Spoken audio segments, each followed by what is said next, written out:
Hello, fellow teachers, and welcome to Teaching with Power.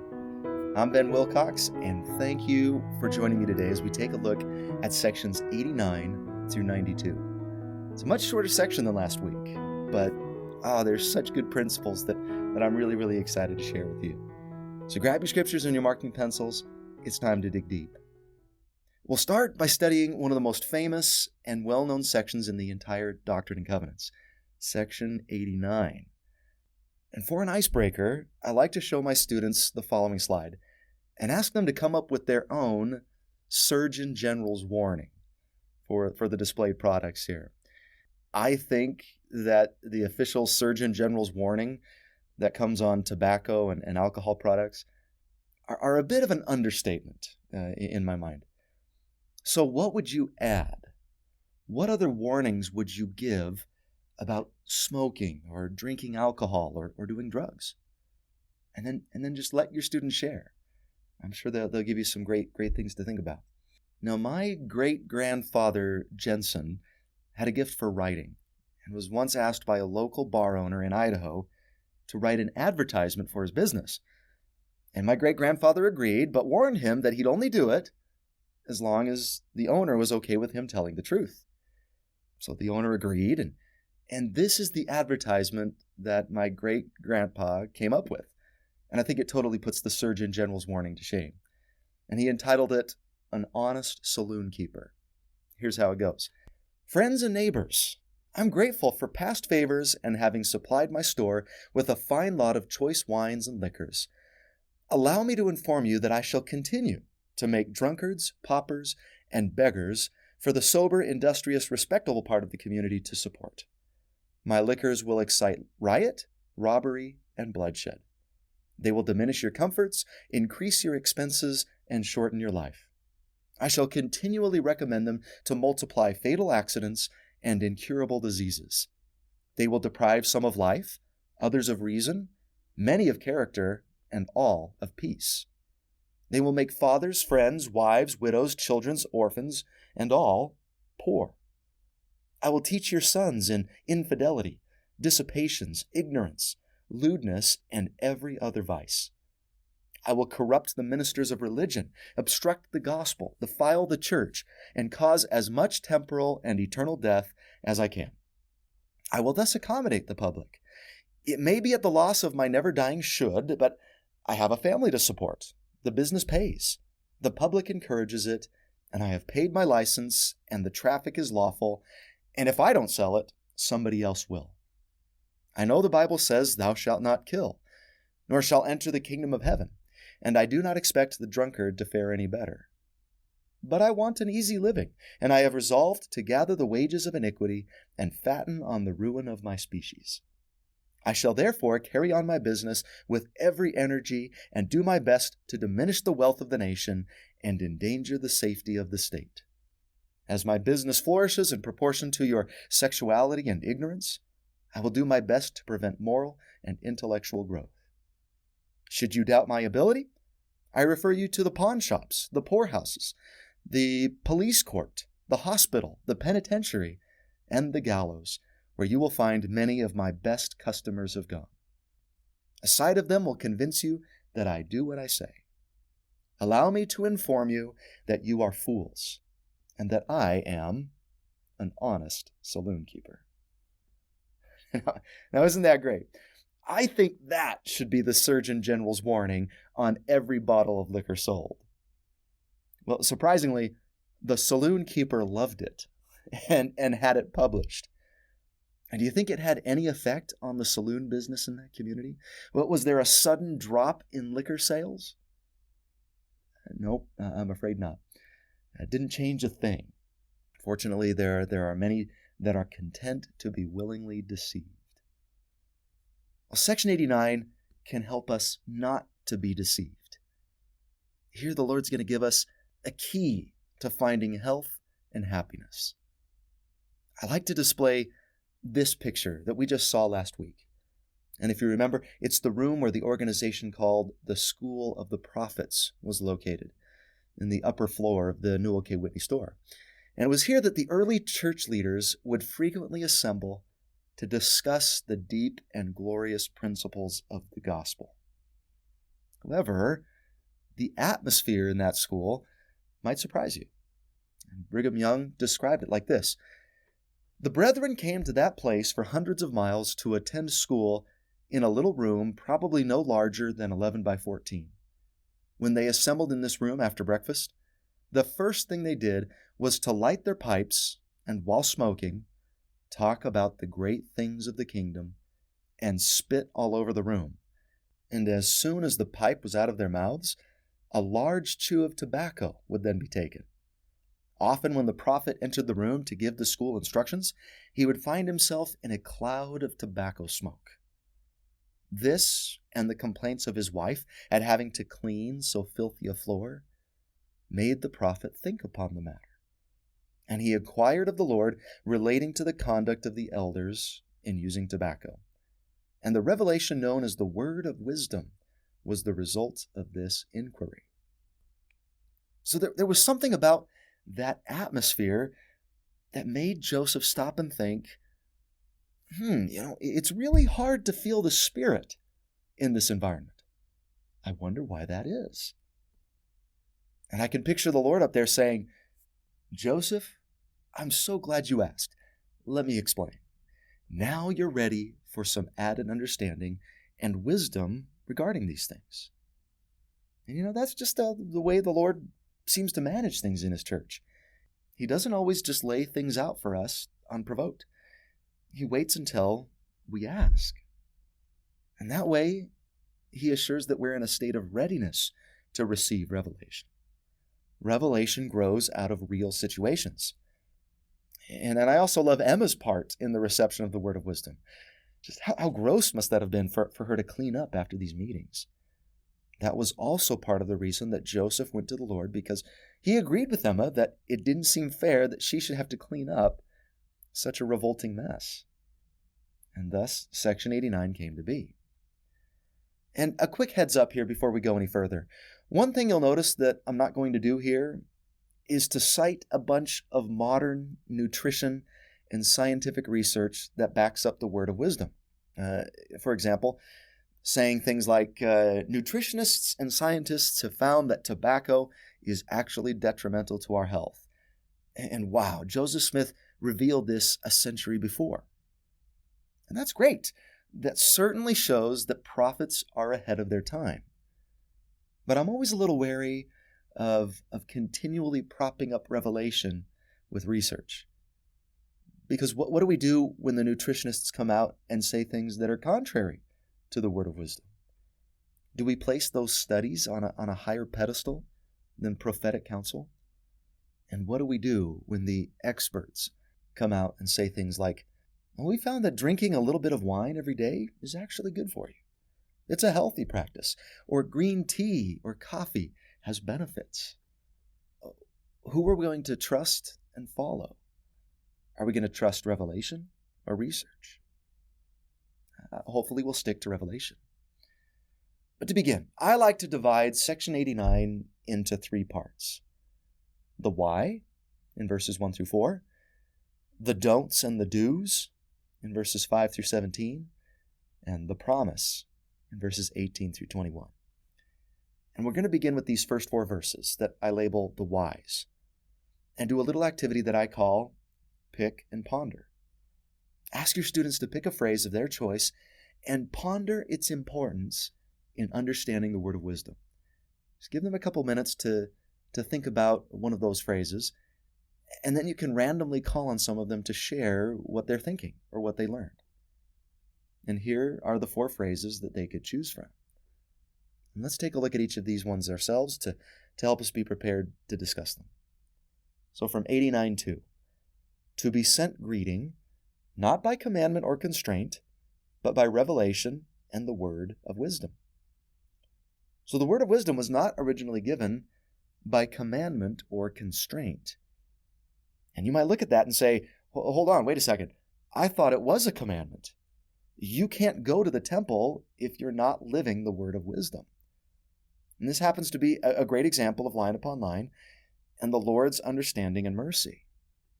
It was initially given as wise counsel from a prophet of God, not a constraining commandment. Now, why do you think he did that? Why give this revelation as wise counsel instead of a hard and fast commandment and a term of worthiness? Joseph F. Smith had this to say about it. If the word of wisdom had been given as a commandment, it would have brought every man addicted to the use of these noxious things under condemnation. So the Lord was merciful and gave them a chance to overcome before he brought them under the law.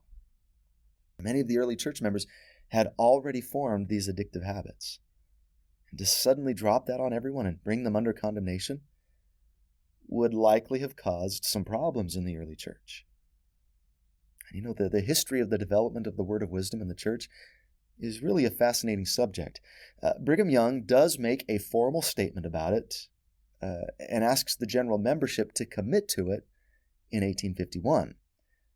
But it doesn't really become a term of temple worthiness until 1921 under Heber J. Grant. And a lot of members really struggled with it.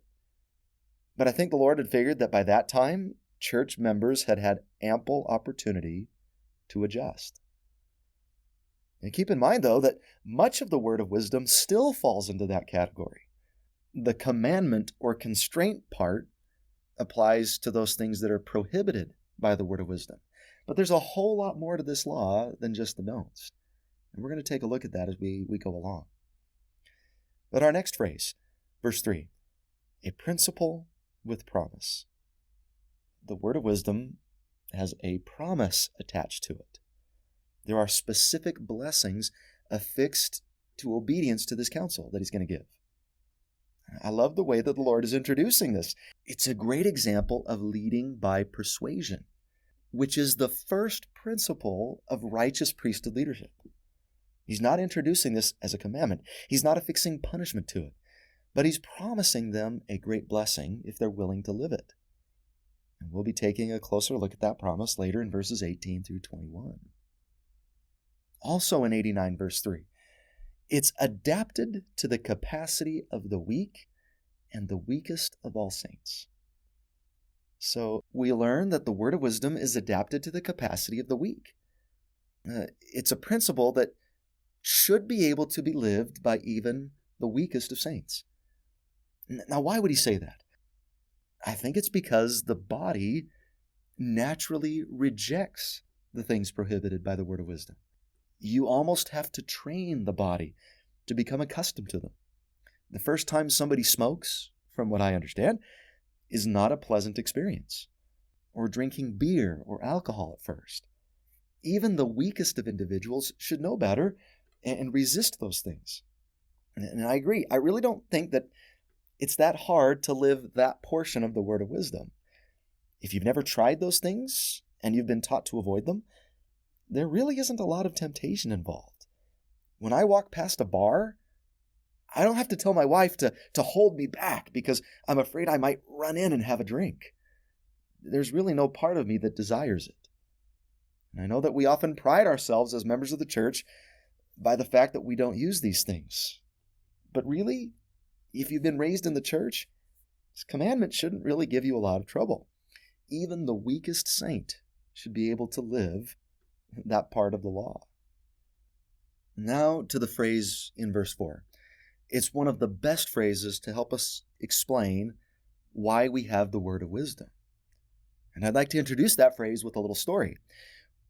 When I was first married, my wife and I decided to take a short cruise together. We saved up our money and took this trip. And at dinner on one of the nights, this waiter kept trying to push alcohol on us, pushing past our initial rejections, and until I finally had to explain, "Sir, we don't want any alcohol. It's against our religion." Man, this guy was persistent. Not even that deterred him. His rebuttal was, "Well, what religion is that? Even Jesus drank wine." And that's when I very forcefully had to tell him to leave us alone. But his reason is an interesting argument.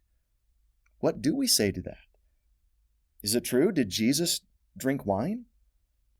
Well, it seems that for years and years there's been a bit of a church myth that's been, I believe, innocently propagated and repeated so many times that we almost accept it as fact. And every year I have a student that brings it up as an explanation, and that is that what Jesus was drinking was just grape juice.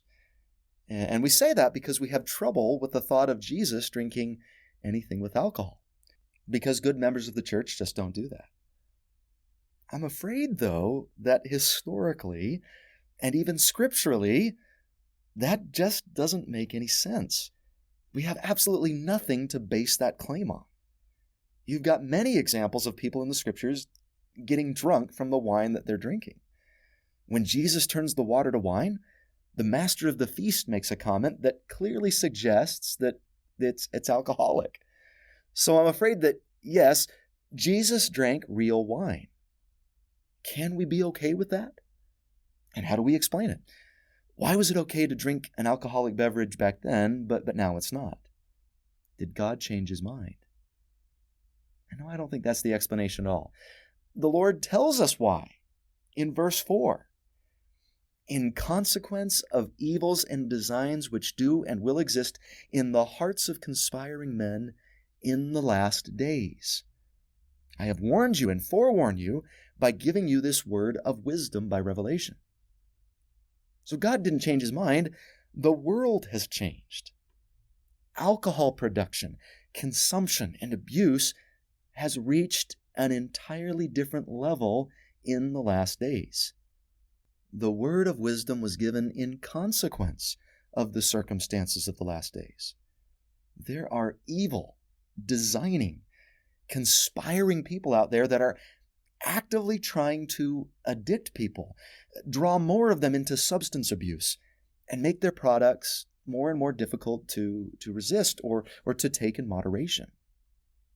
And is there any evidence that that's the case?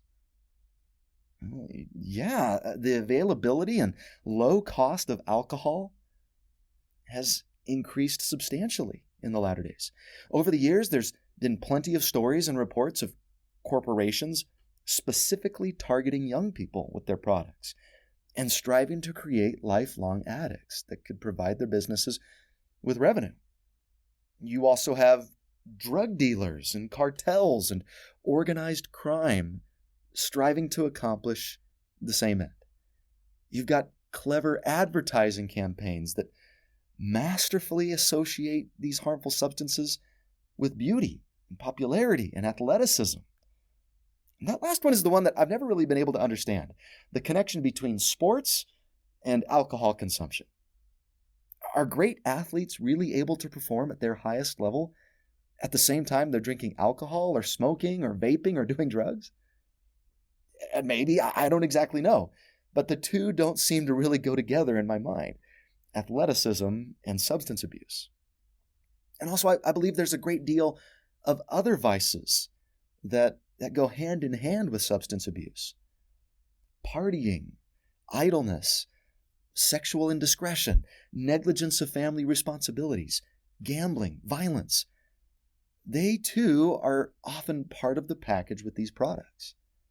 Times have changed, and they've made alcohol, tobacco, and other habit-forming drugs a greater hazard to our health and well-being than in any other previous time period.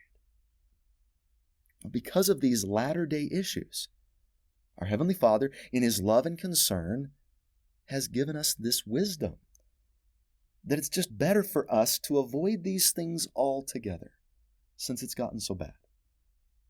God didn't change His mind, the world changed. From Joseph Smith's day to now, we need the protective power of the word of wisdom to keep us safer from the influence and power of the devil. There are just too many evil, designing, and conspiring people out there. Now, there is a principle as far as alcohol consumption is concerned that has never changed. Drunkenness has never been okay with our Heavenly Father. God loves agency, and an excess of alcohol or drugs begins to take away that agency. On my mission, I frequently ran into people that were drunk or high on drugs, and they had no idea what they were saying or doing. They had given up their agency to the substance, and they weren't capable of making informed decisions. That's why so many people that are under the influence end up making such foolish, dangerous, and even deadly decisions. They've yielded up their agency to the substance. And no wonder Satan has pushed these things so strongly. He hates agency. God wants us to always be in control. And that's always been taught in the Scriptures. Jesus himself lumped drunkenness in as an example of the kinds of actions that the sinful do in Luke chapter 12, verse 45. Moderation was the key back then. But for us, abstinence is the best policy, considering the circumstances. So let's move on to the next section here. It's something that we'll all recognize. It's the don'ts. So for an activity, have your students pick a color and mark all the things that are prohibited by the word of wisdom. And when they've done that, they should have the following things marked. That inasmuch as any man drinketh wine or strong drink among you, behold, it is not good, neither meat in the sight of your Father.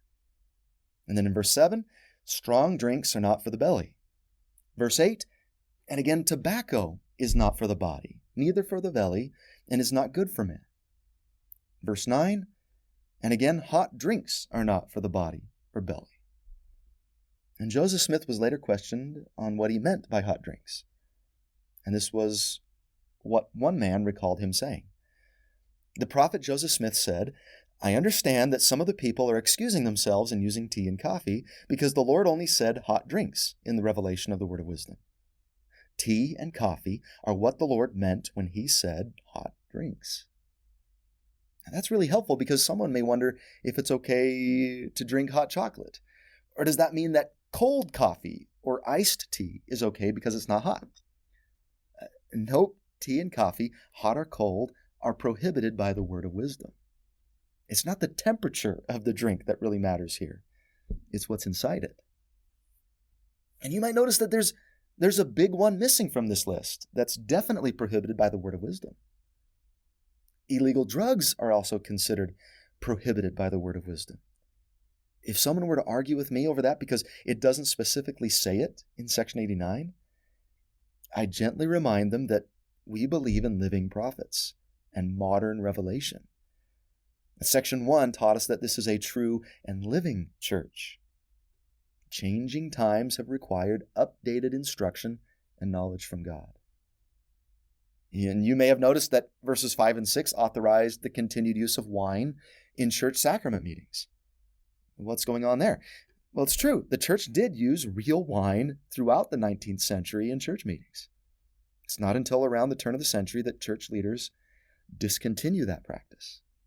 And there have been more updates throughout the years. In fact, the church, even as recently as 2019, has released updated revelation concerning the word of wisdom. And one portion of that most recent statement said this: in recent publications for church members, church leaders have clarified that several substances are prohibited by the word of wisdom, including vaping or e-cigarettes, green tea, and coffee-based products. They also have cautioned that substances such as marijuana and opioids should be used only for medicinal purposes as prescribed by a competent physician. So no, not all truth regarding the Lord's laws of health is contained in section 89. The Lord reserves the right to give additional understanding as time and circumstances change. So before moving on, I like to ask a question. Have you ever seen any evidence of the wisdom of rejecting these prohibited things? And personally, I've seen ample evidence of it. I know a woman whose son was killed by a drunk driver. My wife worked at a women's drug rehabilitation center for a time, and some of the stories she told me about the struggles and the relapses and the effects on body and mind that these women were suffering from were really tragic. My grandpa, for many years, drank and smoked and lived a very unhealthy, very un-Section 89 kind of lifestyle. Now, he changed in his older years, and he quit all of that. And he lived all the way into his 80s, a long life by all standards. But you know, one of the reasons people are told not to do drugs or smoke or drink alcohol is because they might kill you. And they do. Millions of people worldwide die every year due to substance abuse. But perhaps another thing to consider as a warning is that maybe these things won't kill you. Those last decades of my grandpa's life, health-wise, were in a lot of ways miserable. I remember him once joking that he'd had every disease except breast cancer. His years of not living the word of wisdom took a heavy toll on the quality of his life. So can you see the wisdom in the word of wisdom? Now that's usually our focus when it comes to the word of wisdom, the don'ts. And if I were to ask the average Latter-day Saint to explain the word of wisdom, I can almost guarantee that they're going to list off all the don'ts. But what about the do's? There's so much more to the word of wisdom. Read verses 10 through 17 to find and mark those things in a different color that we should consume. What do you find? Wholesome herbs, which I would say is another way of him saying, eat your vegetables. Fruits, meat, although with a warning to eat it sparingly, and grains. And I know the statement about only eating meat in times of famine or winter has given a lot of members fits, and there's a lot of debate as to what that means. And there has been for many, many years. Even you've got the comma controversy. Forgive me, but I'm not going to take the time to dive into all of that here.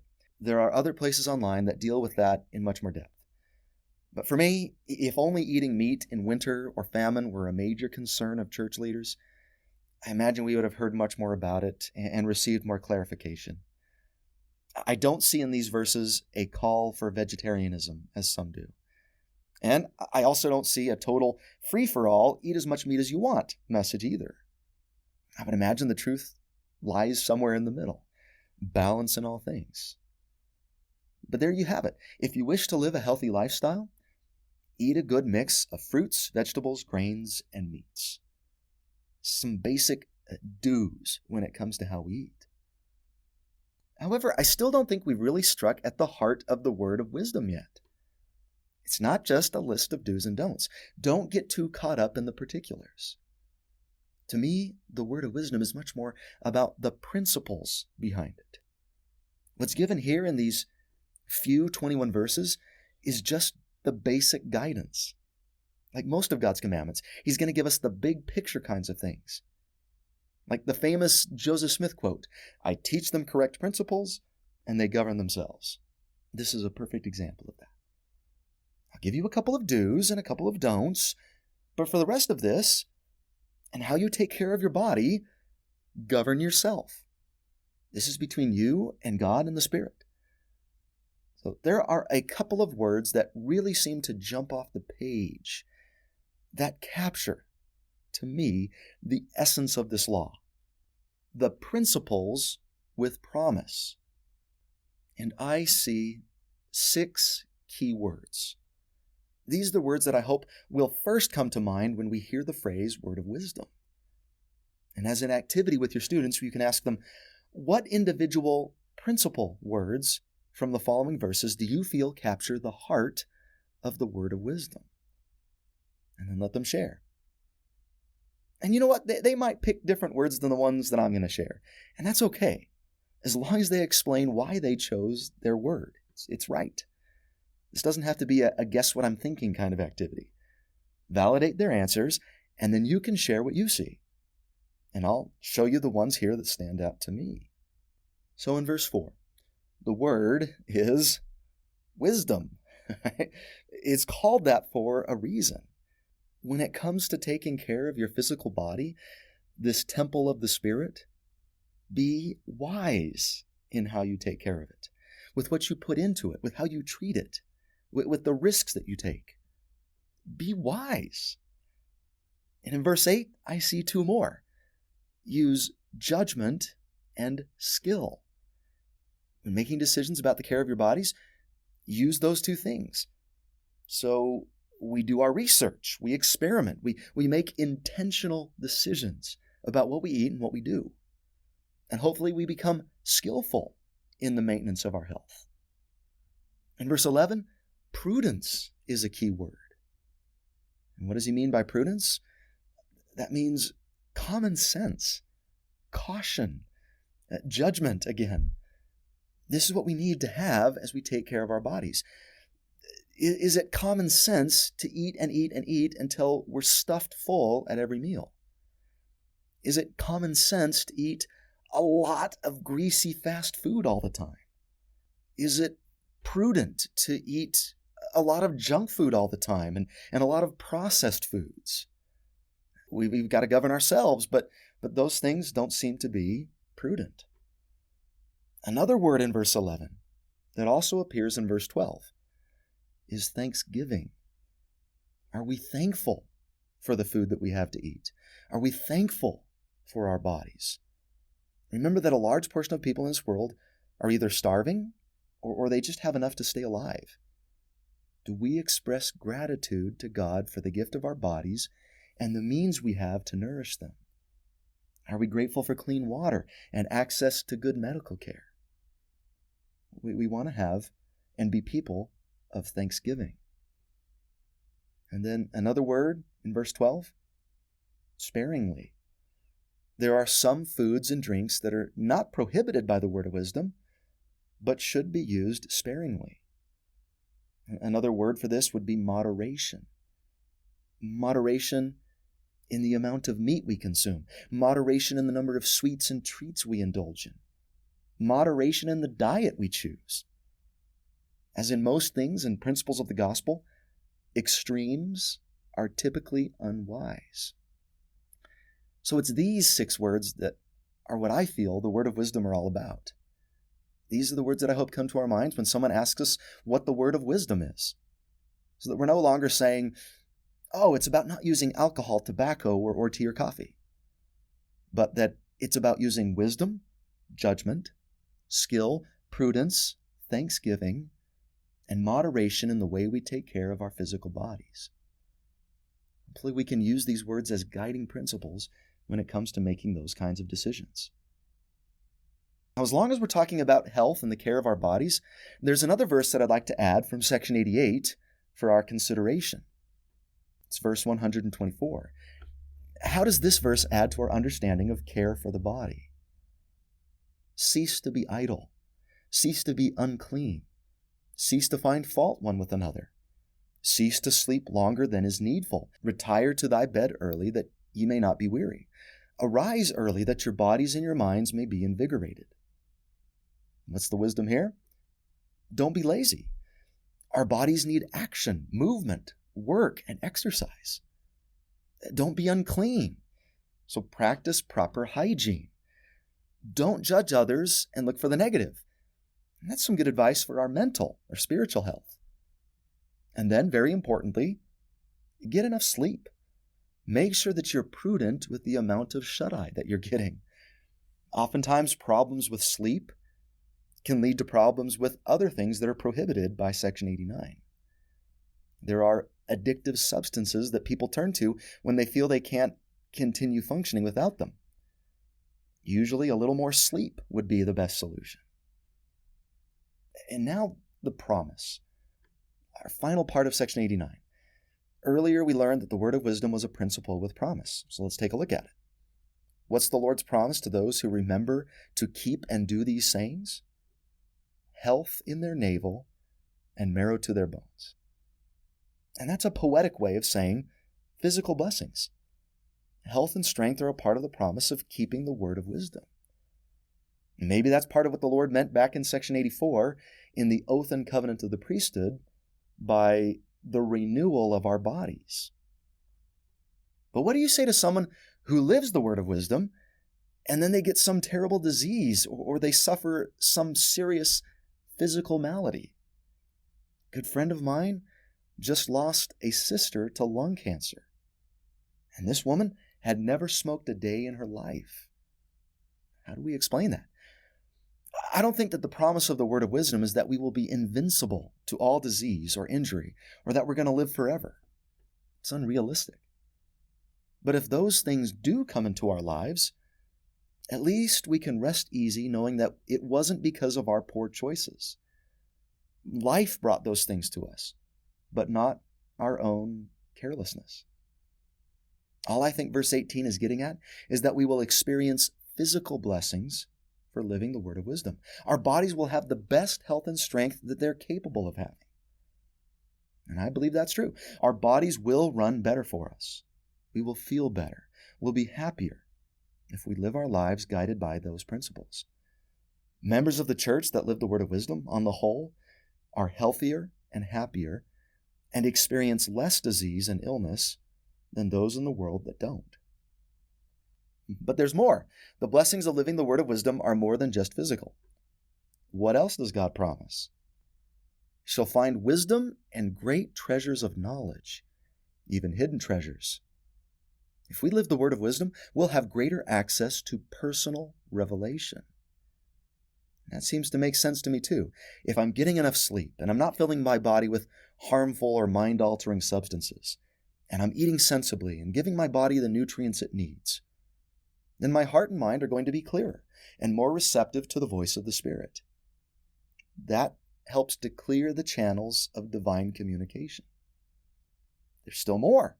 They shall run and not be weary, and shall walk and not faint.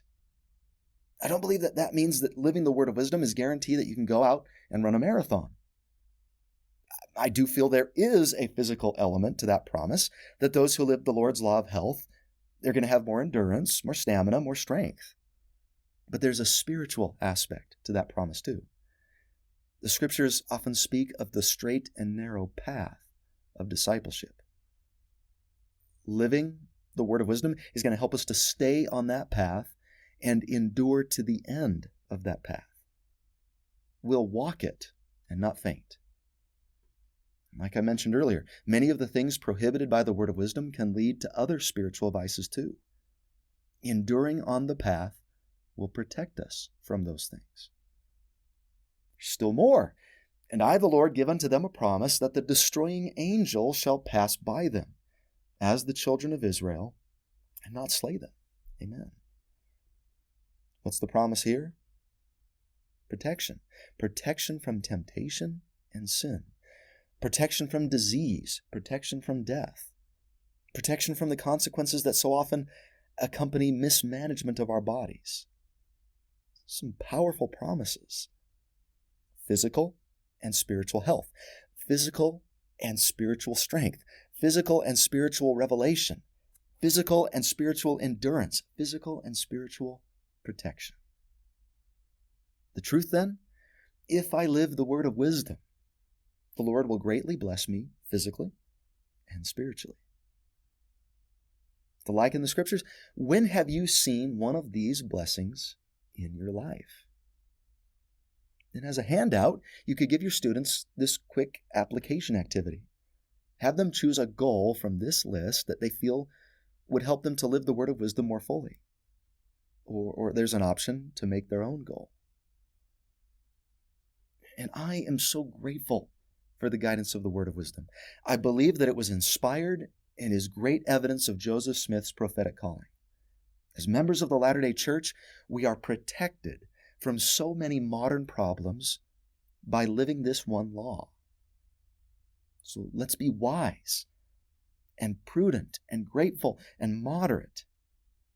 I feel confident that a number of many of the problems we face in life can be solved by living the word of wisdom more carefully.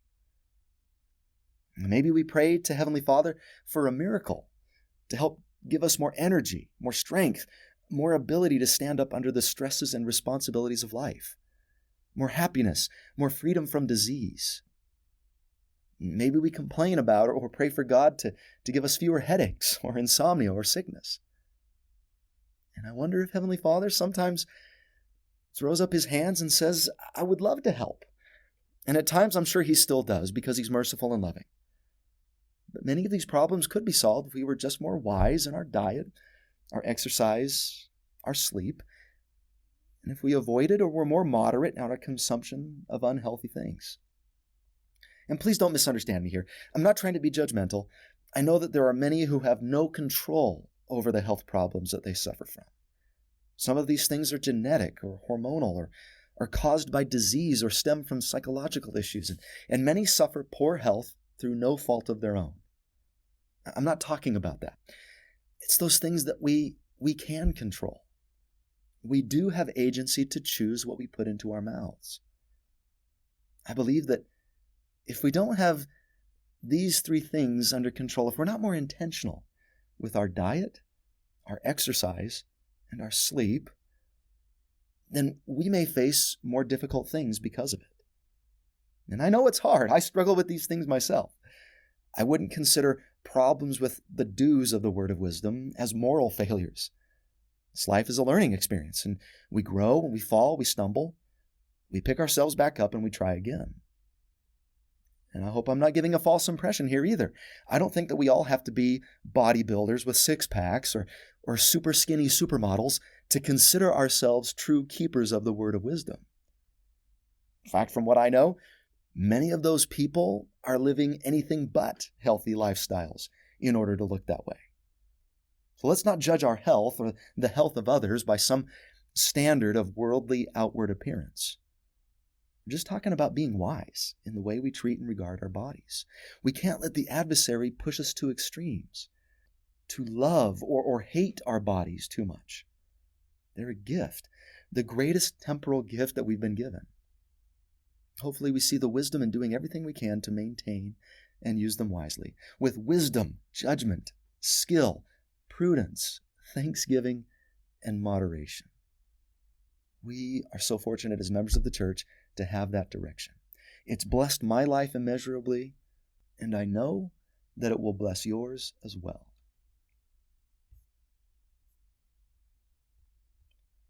All right, for the rest of today's video, we're going to look at some shorter principles from the remaining 3 sections. They're all pretty short sections, and there are other great principles that you could pull from these, but I've boiled it down to just 4. And what you can do with these is give your students a chance to be student teachers. I found that this can be an edifying and educational experience for them. And I've selected 4 great verses from sections 90 to 92. And what you'll do is give them this lesson prep sheet to help them feel more confident with teaching their lesson. So first, you'll divide them up into groups of 4. And that's the group that they're going to be teaching the lesson to. Teaching in front of the entire class can be a little intimidating for some of your students, but they seem to be a little bit more comfortable with the idea of just teaching 3 people. And you're going to number each person from 1 to 4. And whatever number they've been assigned, the corresponding reference will be the verse that they'll teach. So first, they'll write in their assigned reference in this top line here. Then they're instructed to read their verse at least 3 times and to ponder its meaning and lesson. Then they should write down the truth they feel was the most important thing that they learned from their verse. Then they prepare a statement explaining why they feel that's an important truth to understand. Then they're encouraged to share an experience or illustration of that principle in real life. Now, that experience doesn't have to be anything grand or miraculous. It can just be a brief explanation of how that truth has manifested itself in their own life. And if they can't think of a personal experience, they could also just give a hypothetical example of how a person could apply that truth in their life. And then finally, a brief statement of testimony for that truth. What is their statement of belief? And that doesn't have to begin with, I'd like to bear my testimony. It's just a powerful concluding statement of conviction. I believe this principle is true because ... And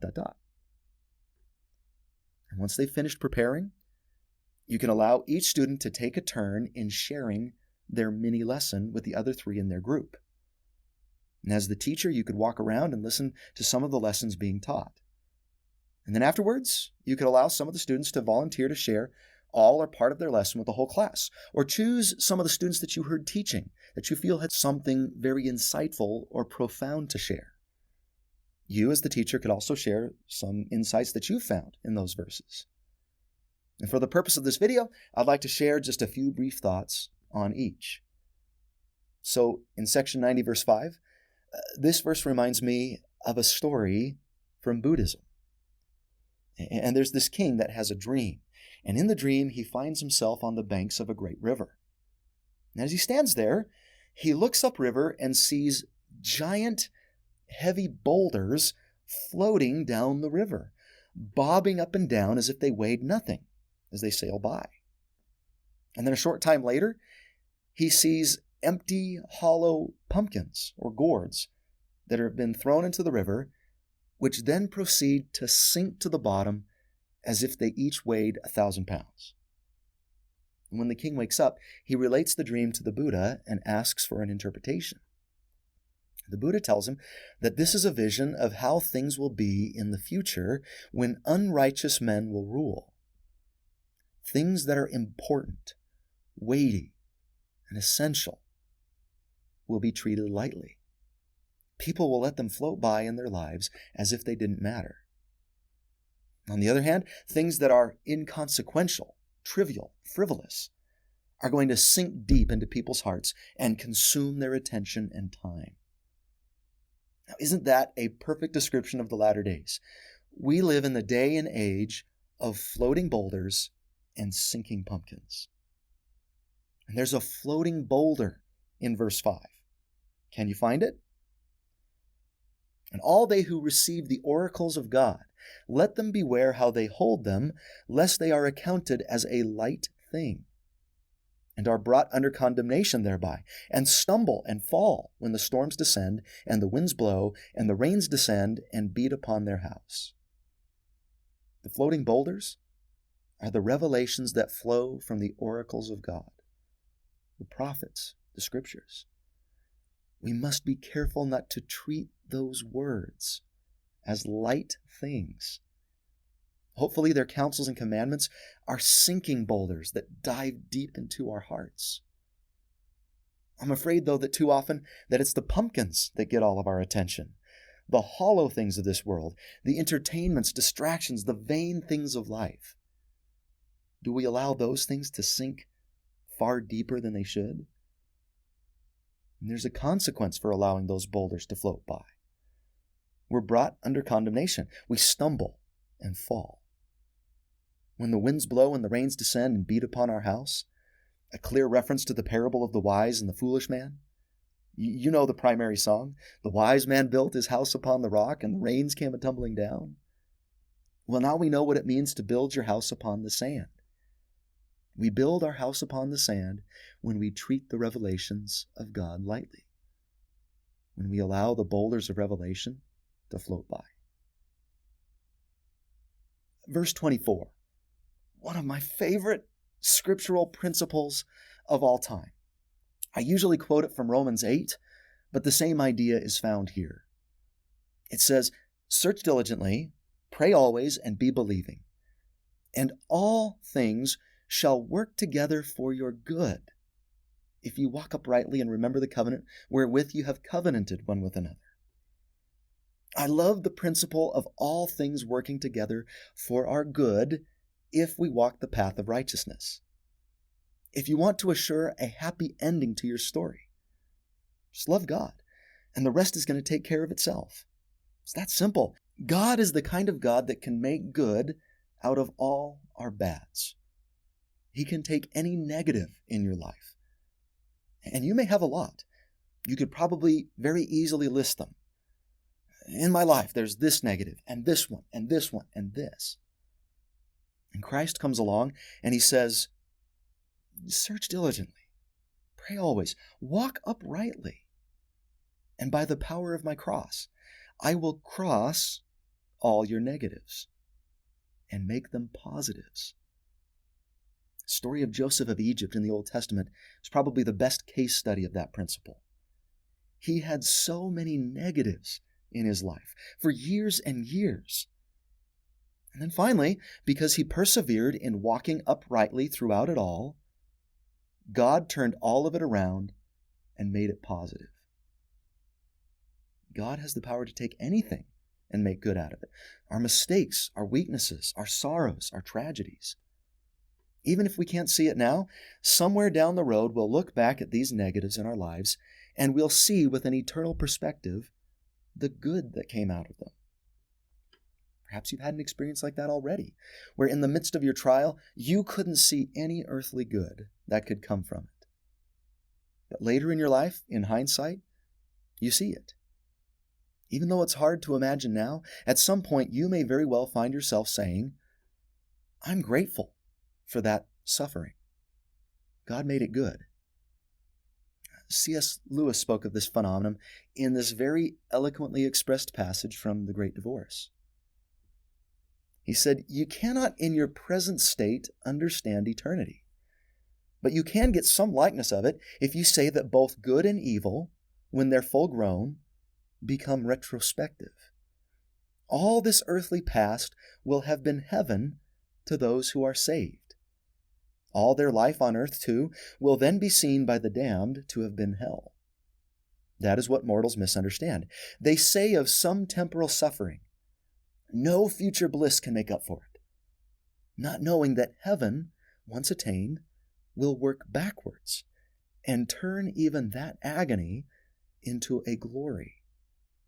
And of some sinful pleasure, they say, let me have but this and I'll take the consequences, little dreaming how damnation will spread back and back into their past and contaminate the pleasure of the sin. Both processes begin even before death. The good man's past begins to change so that his forgiven sins and remembered sorrows take on the quality of heaven. The bad man's past already conforms to his badness and is filled only with dreariness. And that is why, at the end of all things, when the sun rises here in heaven, and the twilight turns to blackness down there in hell, the blessed will say, we've never lived anywhere except in heaven. And the lost, we were always in hell. And both will speak truly. Ah, the saved, what happens to them is best described as the opposite of a mirage. What seemed when they entered it to be the veil of misery turns out, when they look back, to have been a well. And where present experience saw only salt deserts, memory truthfully records that the pools were full of water. So remember, all things work together for good to those who walk uprightly and remember their covenants. That little statement right there in verse 24 is the kind of statement that can guide an individual for a lifetime and get them through almost anything. I know it's done that for me. Section 91, verse 5, and the entire section is fascinating. At first glance, it may not seem like much, but it contains a truth that has the potential to really enrich your life. The section revolves around the translation of the Apocrypha. Now, if you don't know what the Apocrypha is, it's a collection of biblical writings that are of questionable authenticity. In other words, they're not really sure if they're truly prophetic writings. And here's a list of the books that you find in the Apocrypha. Now, it's usually included in Catholic Bibles, but not in Protestant ones. And the church has followed in the footsteps of the more Protestant tradition, and you won't find the Apocrypha in our Bibles. But I do have a copy of it, and I've read it before. And I usually like to show a copy to my students. And the Bible that Joseph was translating from during his inspired translation of the Bible did have the Apocrypha. So he wondered if it should be translated. Section 91 was the Lord's response. Now, I want you to listen to this section with more than just the Apocrypha in mind. The Lord is teaching us a principle about reading or watching or experiencing things that don't necessarily fall under the realm of Scripture or prophetic revelation. Here's what the Lord says. Verily thus saith the Lord unto you concerning the Apocrypha. There are many things contained therein that are true, and it is mostly translated correctly. There are many things contained therein that are not true, which are interpolations by the hands of men. Verily I say unto you, that it is not needful that the Apocrypha should be translated. Therefore, whoso readeth it, let him understand. For the Spirit manifesteth truth. And whoso is enlightened by the Spirit shall obtain benefit therefrom. And whoso receiveth not by the Spirit cannot be benefited. Therefore, it is not needful that it should be translated. Amen. Now, that's an enlightening principle. Just like the Apocrypha, there are many things out there that have things in them that are true, and things that are in them that are not true and are interpolations by the hands of men. So what do we do when we encounter such things? How about literature, poetry, other religions, theater, or even movies? Is it possible to gain benefit from those sources too? Or can we only find truth and inspiration in revealed Scripture? The answer is that yes, we can find benefit in those other places. But the key is to have the Spirit. If you are enlightened by the Spirit, you will obtain benefit therefrom. That's a comforting thought for me because I love literature, and I love movies, and I love learning about other religions. If you have the Spirit, you'll be able to pick out the things that are true in them and disregard those things that aren't. For example, I just shared a story from Buddhism a little earlier. It was a true principle taught from the Scripture of another religion, but we benefited therefrom. Just like I feel that we can benefit from reading the Quran or the Upanishads or the Talmud. Now, there are going to be things in each of those sources that we can't accept and that aren't true. But the Spirit can help us to draw those things out. I found inspiration and truth in the writings of Shakespeare and the Bronte sisters and Mark Twain and Charles Dickens. I've also learned great truths from movies like To Kill a Mockingbird, The Man of La Mancha, or even Star Wars. The key is the Spirit. If we approach these things with a firm grasp and testimony of the restored gospel and cultivate the Spirit in our lives, then we can reach out and search through all the amazing things that have been created by the hands and minds of our fellow man. God is the inspiration behind all truth, and members of the church don't have a monopoly on it. He's spread that truth and inspiration throughout all cultures and religions and peoples. If we search with the Spirit, those things can enrich our lives and deepen our understandings. Now, one other quick idea for this section. If you want to give them just a little taste of apocryphal writings, perhaps one of my favorite stories from it is this little story from the book called Bel and the Dragon. And it's purportedly from the life of Daniel. It's found in verses 1 through 22, and before you read it to the class, you challenge them to see if they can figure out the mystery. There's a giant idol called Bel that the Babylonians worship, and the priests teach the people that Bel will only be pleased if they bring a large offering of food and wine to it every night. And every night the door is locked to the idol's chamber. But then, lo and behold, every morning when the doors are opened, all the food is gone and the wine's been drunk. Now the king really believes in Bel because of this. But Daniel says that Bel is not a real god, that it's just a statue, which makes the king angry, and he demands proof of Daniel's assertion. And what Daniel does next is really fun, and I'll leave the rest of the story up to you. I think you'll like it. I'll put a link in the video description below to where you can read it online. But this is just one example of a positive, uplifting story from the Apocrypha that you can obtain benefit from. The moral that it teaches is true. Well, 92 verse 2, our last one.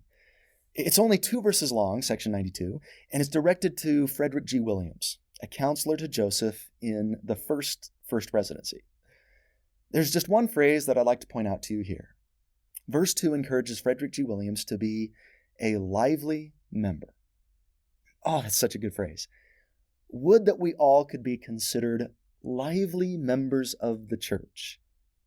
And that word suggests activity, vigor, anxious engagement in good causes, and doing many things of our own free will. And maybe we could use that word instead of active. We could talk about being lively, less lively, or non-lively members of the church. Well, I pray that we can all be lively members of Christ's church. And that's all I have for you this week. Thank you so much for joining me in the scriptures today. If you found the lesson helpful, please subscribe and like and make a comment. Share it with somebody that you feel it could help. If you would like the slide presentation or the handouts, or you'd like the lesson plan that the video is based on, go to teachingwithpower.com and you're going to find links to those resources.